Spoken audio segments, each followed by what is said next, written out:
We've got the two hoses are hooked up. And we got our stack going on there. And we've got our tube that's connecting them. And I'm bolted into the frame so it's nice and sturdy there. And pretty excited about it. So now I'm going to go ahead and give you a quick rundown of how to do this air filter. So here's the air filter. And you want to carefully take off this outer red part so that you have this. Then you're going to get your uni oil or equivalent, and you're going to start spraying this down. Now you want to spray it down so it is saturated but not dripping.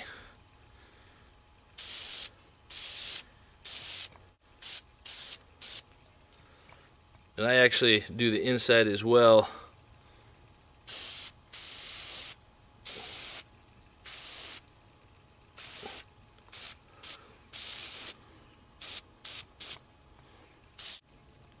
And that's starting to feel pretty well saturated. So once you got it pretty well saturated, which I can't see, the oil is kind of is standing on the surface. You want it fairly well saturated. The oil is what all your dirt and everything is going to stick to. So then you go ahead and you put your red filter back on. Again, pulling it on very carefully as to not tear it.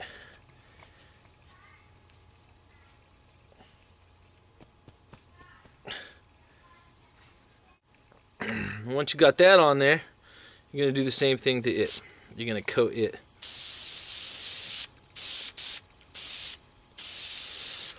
Again, until it is saturated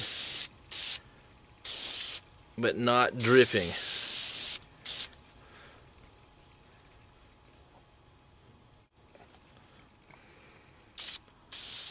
And it won't take quite as much. It'll probably, on the inside, it's going to transfer some. So anyways, now we got this good and oily. You're going to take it now and you want to wipe off the inside as best you can. And we're going to put this on the rig. And that's it. I'll get a few shots of it on the unit. A quick follow-up on the results of doing this project. And that goes back to the racing coil, the performance spark plug, the air filter project, and also rejetting my carburetor. I'm actually really happy with the results for as inexpensive as it was, and for as little as I actually am doing for the engine.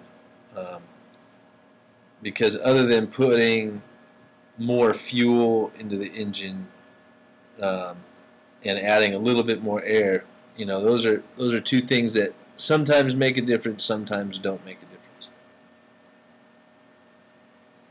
So I guess the big question is, what were the results? Well, let me give you kind of a baseline. With my Automoto broken in properly, no headwind, no tailwind, perfectly flat ground, I was topping out around 50 miles an hour, pushing it at full throttle. And then in between my house and town, there's a hill. It's about a half mile or so long, and it's, you know, somewhat of a steep incline. And that's where I was frustrated the most, was that I would start going up this incline and the Automoto would slow down, sometimes as much as 15 miles an hour, which wasn't always the case. it seemed to be slowing down only to about like 37, to 40 miles an hour from that 50 when I was going up this incline. So that's kind of a baseline of where I'm coming from. As far as top speed goes, I believe I've gained 3 to 5 miles an hour top speed. It is hard to tell in some ways. The speedometer is not necessarily super accurate as far as letting you know exactly which speed you're going, and weather conditions. So I'm topping out on average, I would say, around 55 miles an hour. It's a little bit below that, but around 55. But the most significant difference that I noticed was climbing that hill, and any other hill really around here, but that hill specifically because I go up it quite a bit. And what I noticed is now I only slow down to about 48 miles an hour, to 47 maybe.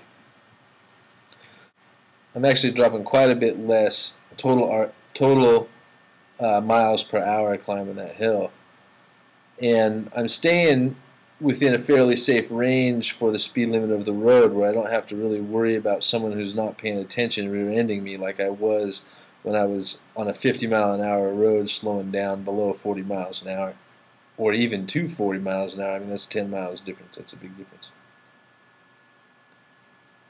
So that has made me really happy for as little as I've done, because really it's not that much, but it's had an impact on the engine kind of beyond what I expected.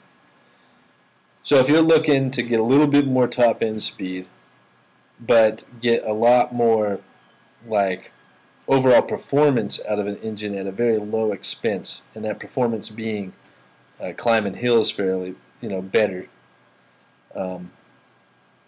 then I would highly recommend doing this project. Also, you may be wondering how I dealt with that differential hose coming out of the differential. Well, I got a little filter with the other stuff. When I bought it, I bought this little filter that I'm going to show a picture of right now.